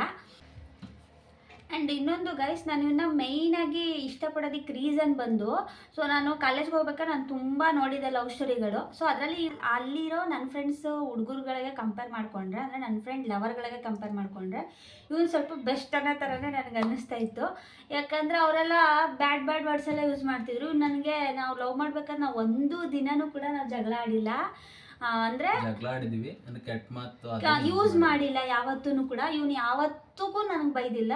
ಸೊ ನಾನು ಕೂಡ ಇವ್ನಿಗೆ ಯಾವತ್ತೂ ಬೈದಿಲ್ಲ. ಜಗಳ ಅಂದರೆ ನಾರ್ಮಲ್ ಕಾನ್ವರ್ಸೇಷನ್ ಮಾಡಿದ್ದೀವಿ. ಅದನ್ನು ಬಿಟ್ಟರೆ ಬೇರೆ ಸಣ್ಣ ಪುಟ್ಟ ವಿಷಯಕ್ಕೆ, ಈಗ ಇನ್ಸ್ಟಾಗ್ರಾಮಲ್ಲಿ DP ಹಾಕಂಗಿಲ್ಲ, ಇವಂದು ಅವೆಲ್ಲ ರೂಲ್ಸ್ ಇತ್ತಲ್ಲ, ವೀಡಿಯೋಸ್ ಅಪ್ಲೋಡ್ ಮಾಡೋಂಗಿಲ್ಲ, DP ಹಾಕಂಗಿಲ್ಲ, ಹಾಗೆ ಹೀಗೆ ಅಂತ ಆ ಥರ ವಿಷಯಕ್ಕೆ ಮುನ್ಸ್ಕೋತಿದ್ದು ಅಷ್ಟೇ. ಜಗಳ ಅಂದರೆ ಆ ಥರ ಎಲ್ಲ ಜಗಳ ಆಡಿಲ್ಲ. ಬ್ರೇಕಪ್ಪು ಕೂಡ ನಾವು ಮಾಡ್ಕೊಂಡಿಲ್ಲ ಅಲ್ವಾ. ಅಂದರೆ ಬ್ರೇಕಪ್ ಎಲ್ಲ ಅಂದರೆ ಹೆಂಗೆ ಅಂದರೆ, ನಾನೇ ಒಂದು 2 ತಿಂಗಳು 3 ತಿಂಗಳು ಮೆಸೇಜೇ ಸ್ಟಾಪ್ ಮಾಡಿಬಿಡ್ತಿದ್ನಲ್ಲ. ಮೆಸೇಜ್ ಸ್ಟಾಪ್ ಮಾಡಿಬಿಡ್ತಿದ್ದೆ, ಆಮೇಲೆ ಹಾಯ್ ಅಂತ ಕಳಿಸ್ತಿದ್ದೆ, ಆಮೇಲೆ ಕಂಟಿನ್ಯೂ ಮಾಡ್ಕೋತಿದ್ದು, ಆ ಥರ ಇತ್ತು. ಸೊ ಹಾಗಾಗಿ ಅವ್ರಿಗೆ ಕಂಪೇರ್ ಮಾಡ್ಕೊಂಡ್ರೆ ಇವ್ನು ತುಂಬ ಬೆಸ್ಟಲ್ಲೇ ಇದ್ದ ನನಗೆ. ಅವಾಗ ನನ್ನ ಫ್ರೆಂಡ್ಸ್ ಎಲ್ಲ ಬೆಸ್ಟು, ನಿನಗೆ ಇವರು ನೋಡೋ ಏನೋ ಅನ್ನೋದೇ ಇಲ್ಲ, ನಮ್ಮ ಹುಡುಗ ಹಿಂಗೆ ಬೈತಾರೆ ಹಂಗೆ ಬೈತಾರೆ, ಆ ಥರ ಕಾನ್ವರ್ಸೇಷನ್ ಎಲ್ಲ ಆಗಿ. ಸೊ ನನಗೂ ಕೂಡ ಬೆಸ್ಟ್ ಚಾಯ್ಸ್ ಅಂತಲೇ ಅನ್ನಿಸ್ತು. ನನಗೆ ಯಾವತ್ತಿಗೂ ಇವನು ಬ್ಯಾಡ್ ವರ್ಡ್ಸಲ್ಲಿ ನನಗೆ ಯಾವತ್ತಿಗೂ ಯೂಸ್ ಮಾಡಿಲ್ಲ. ನಾನು ಲವ್ ಮಾಡಬೇಕಾದ್ರೆ ನನಗೇನು ಕೂಡ ಬೈದಿಲ್ಲ, ನನಗೇನು ಹರ್ಟು ಕೂಡ ಮಾಡಿಲ್ಲ. ಹಾಗಾಗಿ ಇವನನ್ನು ಜಾಸ್ತಿ ಇಷ್ಟಪಡೋದಕ್ಕೆ ಅದು ಮೇಯ್ನ್ ರೀಸನ್ ಹೇಳಬೇಕಂತಂದರೆ. ಆ್ಯಂಡ್ ಇನ್ನೊಂದು, ನಮ್ಮನೇಲಿ ಯಾವಾಗ ಗೊತ್ತಾಯಿತು ಅಂತಂದರೆ, ಇವ್ರ ಅಕ್ಕನ ಮದುವೆ ಟೈಮಲ್ಲಿ, ಇವ್ರ ಅಕ್ಕನ ಮದುವೆಗೆ ಇವ್ನು ಕೂಗಿದ್ದ, ನಾನು ಹೋಗಿರಲಿಲ್ಲ. ನಮ್ಮಮ್ಮ ಅವರೆಲ್ಲ ಹೋಗ್ತಾಯಿದ್ರು ಅಂತ ಹೇಳಿ ನನ್ನನ್ನು ಫೋರ್ಸ್ ಮಾಡಿ ಕರ್ಕೊಂಡು ಹೋಗಿದ್ರು. ಸೊ ಆ ಟೈಮಲ್ಲಿ ನನಗೆ ಗಂಡನ ಕಡೆಯವರೇನೋ ಬಂದಿದ್ದರು. ನಮ್ಮ ಮಾವನ ಹ್ಯಾಂಡ್ ಓವರಲ್ಲಿ ಇತ್ತಲ್ಲ, ಸೊ ನಮ್ಮ ಮಾವ ಅವರೇ ಮಾತಾಡಿಕೊಂಡು ಆಲ್ರೆಡಿ ಎಲ್ಲ ಫೈನಲ್ ಮಾಡಿಬಿಟ್ಟಿದ್ರು. ಅವತ್ತಿನ ದಿನವೇ ಇವ್ರ ಮಕ್ಕನ ದಾರೆ ದಿನವೇ ಮನೆ ನೋಡೋದಕ್ಕೆ ಅಂತ ಹೋದರು. ಆವಾಗ ಮನೆ ನೋಡೋದಕ್ಕೆ ಅಂತ ಹೋದಾಗ ಆವಾಗ ಮನೆ ತುಂಬ ಚೆನ್ನಾಗಿತ್ತು ಅಂತ ಹೇಳಿ ಸರಿ ಅಂತ ಅಂದ್ಬಿಟ್ಟು ಅಲ್ಲೇ ಒಪ್ಪಿಗೆ ಮಾಡಿದ್ರು. ನೀವು ಇನ್ನೊಂದ್ಸಲ ಬನ್ನಿ ನಮ್ಮ ಮನೆ ನೋಡೋದಕ್ಕೆ, ಹುಡುಗಿ ಮನೆಗೆ ಅಂತ ಅಂದ್ಕೊಂಡು ಅಲ್ಲೇ ಎಲ್ಲ ಮಾತುಕತೆ ಮಾಡಿದ್ರು. ಮನೆ ತುಂಬ ಚೆನ್ನಾಗಿತ್ತು ಅಂತ ಹೇಳಿ ನಮ್ಮ ಕಡೆ ಹೋಗಿದ್ದು ನಮ್ಮ ದೊಡ್ಡಮ್ಮನ ಮಾಡಂದಿರು ಅವರು ಇವರು ಎಲ್ಲರೂ ಇಷ್ಟಪಟ್ಬಿಟ್ರು. ಹುಡುಗ ಒಳ್ಳೆಯವನು ಹಂಗೆ ಹಿಂಗೆ ಅಂತ. ಆವಾಗ ಇವನಿಗೆ ಸ್ವಲ್ಪ ಪುಕ್ಕ ಭಯ ಸ್ಟಾರ್ಟ್ ಆಯಿತು. ಯಾಕಂದರೆ ಇನ್ನೇನು ಮದುವೆ ಮಾಡಿ ಕಳಿಸ್ಬಿಡ್ತವ್ರಲ್ಲ ಅವಳನ್ನ ಅಂತ ಹೇಳಿ. ಅವಾಗ ಏನು ಮಾಡಿದೆ ನೀನು ಹೇಳು, ಎಲ್ಲ ನಾನೇ ಹೇಳ. ಆವಾಗ ಹೋಗ್ಬಿಟ್ಟು ನಾನು ನಿಮ್ಮ ಮಾವಂಗೆ ಹೇಳಿದೆ, ನಾವು ಹಿಂಗೆ ಇಷ್ಟಪಡ್ತಾ ಇದ್ದೀವಿ, ಅವಳು ನಾನು ಇಷ್ಟಪಡ್ತಾವಳೆ ನೋಡಿ. ಅವ್ರ ಮನೆಯವ್ರಿಗೆ ಅಂದರೆ ಇವ್ರ ಮನೆಯಲ್ಲೆಲ್ಲ ಅವ್ರ ಮತ್ತೆ ಜಾಸ್ತಿ ನಡೀತಿತ್ತು ಅವಾಗ. ಅದಕ್ಕೆ ನಾನು ಹೋಗ್ಬಿಟ್ಟು ಅವ್ರಿಗೆ ಈ ಥರ ಇಷ್ಟಪಡ್ತಾ ಇದ್ದೀವಿ ನೋಡಿ, ಅವ್ರ ಮನೆಗೆ ಹೇಳಿ ಅಂತಂದೆ. ನಾನು ಸರಿ ಕಣಪ್ಪ ಆಯಿತು ಹೇಳ್ತೀನಿ ಅಂತ ಅಂದ್ಬಿಟ್ಟು ಅಷ್ಟೊಂದು ಹೊಂಟೋಗ್ಬಿಟ್ರು. ಬೆಂಗಳೂರಿಗೆ ಇವನನ್ನು ಕಳಿಸ್ಬಿಟ್ರು. ಅಂದರೆ ಇವನಾದ್ರೂ ನೆಕ್ಸ್ಟ್ ಡೇಗೆ ಬೆಂಗಳೂರಿಗೆ ಹೊರಟ. ಇವನ ಹತ್ರ ಏನೂ ಮಾತಾಡಿಲ್ಲ ನಮ್ಮ ಮಾವ. ನಮ್ಮ ಮನೆಗೆ ಬಂದು ಹಿಂಗೆ ಇಷ್ಟಪಡ್ತವ್ರೆ ಅಂತ ಹೇಳ್ಬಿಟ್ಟು ಅವ್ರ ಫ್ಯಾಮಿಲಿಗೆ ನಮಗೂ ಸೆಟ್ ಆಗಲ್ಲ ಹಂಗೆ ಹಿಂಗೆ ಅಂತ ಮನೇಲಿ ಸ್ವಲ್ಪ ಹಂಗೆ ಜಗಳ ಆಯಿತು. ಆವಾಗ ಇವ್ರ ಫ್ಯಾಮಿಲಿಗೂ ಗೊತ್ತಾಗೋಗೈತೆ ಹಿಂಗೆ ಹೆಣ್ಣು ಕೇಳೋನೇ ಹೋಗಿ ಅಂತೇಳಿ. ಸೊ ಇವ್ರ ಮನೇಲೂ ಜಗಳ, ನಮ್ಮ ಮನೇಲೂ ಜಗಳ. ಅವಾಗ ನಮ್ಮ ಮನೆಯವ್ರು ನಾನು ಫೋನ್ ಈಗಲೇ ನೀನು ಹೆಣ್ಣು ಕೇಳ್ತೀಯ ಅಂತ ಕೇಳ್ತಿದ್ದೆ. ನೀನು ಹಂಗೆ ಹಿಂಗೆ ಇನ್ನೂ 19 ವರ್ಷ 20 ವರ್ಷನ ಅಷ್ಟೇ 20 ವರ್ಷ ಇವಾಗ 19 ವರ್ಷ ಕೇಳ್ತಾ 20 ವರ್ಷ ನೀನು ಅಷ್ಟೇ. ಅಂದರೆ ನನಗೆ ಮದುವೆ ಏಜು, ಇವನಿಗೇನು ಅಲ್ವಲ್ಲ, ಯಾಕಂದ್ರೆ ಅವ್ರ ಅಕ್ಕನ ಮದುವೆ ಅವಾಗ ತಾನೇ ಆಗಿತ್ತಲ್ಲ. ಹಾಗಾಗಿ ಇವ್ರ ಮನೇಲೂ ಇವನಿಗೆ ಇದು ಜಗಳ ಸ್ಟಾರ್ಟು. ಸೊ ನಮ್ಮ ಮನೇಲೂ ನನಗೆ ಜಗಳ ಸ್ಟಾರ್ಟ್ ಆಗೋಗೈತೆ. ಅವನು ಇಷ್ಟಪಡ್ತಿದ್ಯಾ, ಅವನಿಗೂ ನಿನಗೂ ಏಜ್ ಎಷ್ಟು ಡಿಫ್ರೆಂಟ್ ಐತೆ ಅಂತ ಅನ್ಕೊಂಡ್ರೆ, ನಮ್ದು ಇಬ್ರದ್ದು 2000. ಸೊ ಇವನಿಗಿಂತ ನಾನೇ 3 ತಿಂಗಳು ಸ್ವಲ್ಪ ದೊಡ್ಡೋಳ ಥರ ಬರುತ್ತೆ ಡೇಟಲ್ಲಿ. ಬಟ್ ನಂದು 2001 ಅಂತ ಹೇಳ್ತಾರೆ, ಎಕ್ಸಾಕ್ಟಾಗಿ ನಮಗೆ ಗೊತ್ತಿಲ್ಲ. ಹಾಗಾಗಿ ಅವಳು ದೊಡ್ಡೋಳು ಅಂತ ಅನ್ಕೊಂಡು ಇವ್ರ ಮನೇಲಿ, ನಮ್ಮ ಮನೇಲಿ ಅವ್ನು ಚಿಕ್ಕವನು, ಮ್ಯಾಚ್ ಅಲ್ಲ ನಿಂಗೆ ಹಂಗೆ ಹಿಂಗೆ ಅಂತ ಅನ್ಕೊಂಡು ನಮ್ಮ ಮನೇಲಿ. ಆಮೇಲೆ ನಮಗೆ ಅವ್ರ ಫ್ಯಾಮಿಲಿ ಬೇಡ ಅಂತ ನಮ್ಮ ಅಮ್ಮ ಅವರು, ಇವ್ರ ಅಮ್ಮ ಅವರು ಅವ್ರ ಫ್ಯಾಮಿಲಿನೂ ನಮಗೆ ಬೇಡ ಅಂತ ಅನ್ಕೊಂಡು ನಾರ್ಮಲಾಗಿ ಮನೇಲಿ ಹಂಗೆ ಜಗಳ ಸ್ಟಾರ್ಟ್ ಆಯಿತು. ಸೊ ಅದೆಲ್ಲ ಆದಮೇಲೆ ಫೋನೆಲ್ಲ ಇಸ್ಕೊಂಡ್ರು, ಮತ್ತೆ ಅದೇ ಹುಡುಗಂಗೆ ಮಾತುಕತೆ ಎಲ್ಲ ಮಾಡ್ತಿದ್ರು. ಸರಿ ಆಯಿತು. ಅದಾದಮೇಲೆ ಮತ್ತೆ ಫೋನೇನೋ ಕೊಟ್ಟಿದ್ರು ನಮ್ಮ ಅಕ್ಕ ಮನೆಗೇನೋ ಹೋಗ್ಬೇಕಾದ್ರೆ. ಸೊ ಅವಾಗ ಇವನಿಗೆ ನಾನು ಮೆಸೇಜ್ ಮಾಡಿಕೊಂಡು, ಆವಾಗ ನಾವು ಇನ್ನೂ ಚೆನ್ನಾಗೇ ಇದ್ವಿ ಇಬ್ಬರು, ಜಾಸ್ತಿ ಇಷ್ಟಪಟ್ಕೊಂಡು. ಸೊ ಅದಾದಮೇಲೆ ನಮ್ಮ ಅಕ್ಕ ಇವನಿಗೇನೋ ಮೆಸೇಜ್ ಕಳಿಸ್ಬಿಟ್ಟಿದ್ಲಂತೆ. ಅದು ಏನು ಎತ್ತ ಅಂತ ನನಗೇನೂ ಗೊತ್ತಿಲ್ಲ. ಮಮ್ಮಿ ಇವಾಗ ಮತ್ತೆ ಮೆಸೇಜ್ ಮಾಡ್ತಾವಳೆ ಇವಳು ಅವನಿಗೆ ಅಂತ ಹೇಳಿ ಅವಾಗ ಮತ್ತೆ ಫೋನ್ ಕಿತ್ಕೊಂಡು ಮಡಿಕೊಂಬಿಟ್ರು. ಆಗ ಒಂದಿನ ಫಂಕ್ಷನ್ಗೆ ಹೋಗಿದ್ದೋ ನಾವು, ಇವನು ಬಂದಿದ್ದ ಫಂಕ್ಷನ್ಗೆ, ಅದೇ ನನ್ನ ಫ್ರೆಂಡ್ ಅಂತ ಹೇಳಿದ್ನಲ್ಲ ಅವ್ರ ಮನೆ ಫಂಕ್ಷನ್ನೇನೆ. ಆವಾಗ ಹೋಗಿದ್ದಾಗ ಇವನೇ ಊಟ ಗೀಟ ಎಲ್ಲ ಬಡಿಸ್ತಾ ಇದ್ದಿದ್ದು ಕಪ್ಪಡಿಲಿ. ಹಾಗೆ ಊಟ ಎಲ್ಲ ಬಡಿಸ್ಬೇಕಾದ್ರೆ ಇವ್ನು ನನ್ನ ಮುಖನೇ ನೋಡ್ತಾ ಇಲ್ಲ. ಅಂದರೆ ನೋಡಿದ್ರೆ ದೂರದಿಂದ ನೋಡ್ತಾನೆ, ಆಮೇಲೆ ಏನೋ ಒಂಥರ ಅಂದರೆ ಗೊತ್ತಾಗ್ಬಿಡುತ್ತಲ್ವ ನಮ್ಗೆ ತಕ್ಷಣ. ಆಗ ನನಗೆ ಒಂಥರ ಫೀಲ್ ಆದಂಗೆ ಆಯಿತು, ಯಾಕೆ ಹಿಂಗೆ ಮಾಡ್ತಾವನೆ ಏನು ಅಂತ. ಸೊ ಇವ್ನು ಯಾಕೆ ಹಂಗೆ ಮಾಡ್ತಿದ್ದ ಅಂದರೆ ಹೇಳು ನೀನು. ನಾನು ನಿಮ್ಮ ಅಕ್ಕ ಮೆಸೇಜ್ ಮಾಡಿದ್ದು ಅಂತ ನಂಗೆ ಗೊತ್ತಿಲ್ಲ, ನೀನೇ ಮೆಸೇಜ್ ಮಾಡಿದ್ಯಾ ಅಂತ ನಾನು ಅನ್ಕೊಂಡಿದ್ದು. ಅದಕ್ಕೆ ಸರಿ ಬಿಡು ಇವ್ರಿಗೆ ಇಷ್ಟ ಇಲ್ವೇನೋ ಅಂತ ಅಂದ್ಬಿಟ್ಟು ನಿನ್ನ ಕಡೆನೇ ಬ್ಲ್ಯಾಕ್ ಆಯಿತು ವಾಟ್ಸಪ್ಪಲ್ಲೆಲ್ಲ. ನಮ್ಮ ಅಕ್ಕ ಬ್ಲಾಕ್ ಮಾಡಿಬಿಟ್ಟಿದ್ದಾಳೆ. ಅದಾದಮೇಲೆ ನಾನು ಇಷ್ಟ ಇಲ್ವೇನೋ ಬಿಡು ಹಂಗೆ ಹಿಂಗೆ ಅಂತ ನಾನು ಸುಮಾರು ಮೆಸೇಜ್ ಮಾಡಿದೆ, ರಿಪ್ಲೈನೂ ಬರಲಿಲ್ಲ, ನಾನು ಬ್ಲ್ಯಾಕ್ ಮಾಡಿಬಿಟ್ಟೆ. ಅದಾದ ನೀವು ಬ್ಲಾಕ್ ಮಾಡಿರಲಿಲ್ಲ ಅನ್ಸುತ್ತೆ, ಯಾಕಂದ್ರೆ ನಾನು ಮೆಸೇಜ್ ಮಾಡಿದ್ನ ನಾನು ನಿಮಗೆ ನಾನು ಬ್ಲಾಕ್ ಮಾಡಿದ್ದೆ. ಅದಾದಮೇಲೆ ಸ್ವಲ್ಪ ದಿನ ಆದಮೇಲೆ ತೆಗ್ದಿದ್ದು, ನಾನು ಓಪನ್ ಮಾಡಿದ್ದು. ಅವತ್ತಿನ ದಿನ ಯಾಕೆ ಇವ್ನು ನಿಂದಾಡ್ತಾವೆ, ಇವ್ನಿಗೆ ಏನಾಯಿತು, ಹೆಂಗೂ ಒಂದು ಕ್ಲಾರಿಟಿ ಬೇಕಲ್ವಾ. ಸೊ ಒಂದು ಕ್ಲಾರಿಟಿ ಇವ್ನು ನನಗೆ ಕೊಟ್ಟರೆ ನಾನು ಏನಾದರೂ ಒಂದು ನಿರ್ಧಾರಕ್ಕೆ ಬರ್ಬೋದು. ಹಾಗಾಗಿ ನಾನು ಇವನಿಗೆ ಹಾಯ್ ಅಂತ ಮೆಸೇಜ್ ಕಳಿಸಿ, ಆವಾಗ ನಾನು ಯಾಕೆ ಏನಾಯಿತು, ಯಾಕೆ ಹಿಂಗೆ ಮಾಡ್ತಿದ್ದೆ ಹಂಗೆ ಹಿಂಗೆ ಅಂತ ಆಗಿನ ಎಲ್ಲ ಡೀಟೇಲಾಗಿ ಹೇಳ್ದೆ. ಅಯ್ಯೋ ನಾನಲ್ಲ ಅಂತ ಅಂದ್ಕೊಂಡು ಅವಾಗ ನಾನು ಇವನಿಗೆ ಕ್ಲಾರಿಟಿ ಕೊಟ್ಟೆ. ಸೊ ಅವಾಗ ನಾವಿಬ್ಬರು ಮತ್ತೆ ಚೆನ್ನಾಗಿ ಮಾತಾಡೋದಕ್ಕೆ ಸ್ಟಾರ್ಟ್ ಆದ್ವಿ. ಅವಾಗ ನಮ್ಮ ಅಕ್ಕನ ಮನೆಗೆ ಕಳಿಸಿದ್ರಲ್ವ ನನ್ನನ್ನು. ಸೊ ಅವಾಗ ಇನ್ನೂ ನಾವು ಚೆನ್ನಾಗಿ ಮಾತಾಡೋದಕ್ಕೆ ಸ್ಟಾರ್ಟ್ ಆಗಿಬಿಟ್ವಿ. ನೈಟೆಲ್ಲ ಕಾಲಲ್ಲಿ ಮಾತಾಡ್ತಿದ್ವಿ, ಒಂದು ದಿನನೂ ಮಾತಾಡದೆ ಇರ್ತಾನೆ ಇರಲಿಲ್ಲ ನಾವು, ಒಬ್ರನ್ನೊಬ್ರು ಅಷ್ಟು ಹಚ್ಕೊಬಿಟ್ಟಿದ್ದ ನಾವು ಅವಾಗ ಆ ಟೈಮಲ್ಲಿ. ಸೊ ಅದಾದಮೇಲೆ ಇವ್ರ ಮನೇಲಿ ನೀನು ಕೇಳಿದೆ ಅಲ್ವಾ ನಂಗೆ ನೋಡಬೇಕು ಅಂತ. ನಾನು ಒಂದ್ಸರಿ ಏನೋ ಕೇಳಿದೆ, ಫಸ್ಟು ಕೆಲಸ ಮಾಡು, ಎಲ್ಲರೂ ಸೆಟ್ಲಾಗು, ಆಮೇಲೆ ನೋಡೋಣ ಅಂತೇನೋ ಹೇಳಿದರು. ಸೊ ಇದು ನಮ್ಮ ಲವ್ ಸ್ಟೋರಿ. ಸೊ ಅದೆಲ್ಲ ಆದಮೇಲೆ ಅಕ್ಕೆಗಳು ಮಾಡ್ಕೊಂಡಿದ್ದಾನೆ ಸಂಜು ನನ್ನ ಮದುವೆ ಆಗೋದಕ್ಕೆ. ಅದು ಹೇಳು. ನೀನು ಮಾಡ್ಕೊಂಡಿದ್ದಿಲ್ಲ, ಅದು ಹೇಳು. ನಾನು ಇವ್ನಿಗೆ ಸ್ವಲ್ಪ ಹೆಲ್ತ್ ಇಶ್ಯೂ ಆದಾಗ ಮಾಡ್ಕೊಂಡಿದ್ದಿದ್ದು. ಅದು ನೀನು ಹೇಳು. ನಾನೇ ಸಿಗಲಿ ಅಂತ ಮಾಡ್ಕೊಂಡಿದ್ದೆ. ಅದು ಆಲ್ರೆಡಿ ನಾನು ಹೇಳಿದ್ದೀನಿ, ಬಟ್ ನೀನು ಹೇಳು. ನೀನೇ ಸಿಗಲಿ ಅಂತ ದೀಪಾವಳಿಲಿ ಅರ್ಪಣೆ ಮಾಡ್ಕೊಂಡಿದ್ದು, ಕಂಬ ಹೊರೋದು. ಅದು ಆಲ್ರೆಡಿ ನೀವು ಒಂದು ವ್ಲಾಗಲ್ಲಿ ನೋಡಿರ್ತೀರಾ, ದೀಪಾವಳಿ ಹಬ್ಬದಲ್ಲೇ ನಾನು ಹೇಳಿದ್ದೀನಿ ಅದನ್ನು. ಸೊ ಅದನ್ನು ಮಾಡ್ಕೊಂಡಿದ್ದು. ಸೊ ಇಷ್ಟೇ ನಮ್ಮ ಲವ್ ಸ್ಟೋರಿ. ದೊಡ್ಡದಾಗಿರೋ ಲವ್ ಸ್ಟೋರಿನ ಪುಟ್ಟದಾಗಿ ಹೇಳಿದ್ದೀವಿ. ಕೆಲವೊಂದೊಂದು ಮರ್ತೋಗಿದೆ, ಸೊ ಅಡ್ಜಸ್ಟ್ ಮಾಡ್ಕೊಳ್ಳಿ. ಐಫೋನ್ ಆನ್ ಆಗಿದ್ದಿದ್ರೆ ನಾನು ಡೇಟು ಟೈಮ್ ಎಲ್ಲ ತೋರಿಸಿ ಹೇಳ್ತಾ ಇದ್ದೆ ನಾನು. ಸೊ ನಾವು 2018ಇಂದ 2021ವರೆಗೂ ನಮ್ಮದು ಲವ್ ಸ್ಟೋರಿ ಸ್ಟಾರ್ಟ್ ಆಗಿ 2021ಗೆ ನಾವು ಮದುವೆ ಆಗಿದ್ದು. ಸೊ ಇದು ನಮ್ಮ ಲವ್ ಸ್ಟೋರಿ ಆಗಿತ್ತು. ಮೋಸ್ಟ್ ರಿಕ್ವೆಸ್ಟೆಡ್ ಅಂತಲೇ ಹೇಳ್ಬೋದು ಇದನ್ನು. ಸೊ ಇವಾಗ ಈ ವಿಡಿಯೋನ ಇಲ್ಲಿಗೆ ಹೆಂಡ್ ಮಾಡ್ತಾ ಇದ್ದೀವಿ. ಐ ಹೋಪ್ ನಮ್ಮ ಲವ್ ಸ್ಟೋರಿ ನಿಮ್ಗೆಲ್ಲರಿಗೂ ಇಷ್ಟ ಆಗಿರುತ್ತೆ ಅಂತ ಅನ್ಕೋತೀವಿ. ಇಷ್ಟ ಆಗಿದ್ರೆ ಲೈಕ್, ಕಮೆಂಟ್, ಶೇರ್, ಸಬ್ಸ್ಕ್ರೈಬ್ ಮಾಡಿ. ಮತ್ತೆ ಹೊಸ ವಿಡಿಯೋದೊಂದಿಗೆ ಸಿಗ್ತೀವಿ. ಅಲ್ಲಿವರೆಗೂ ಕಾಯ್ತಾರಿ. Love you all. Bye bye ಮಾಡು.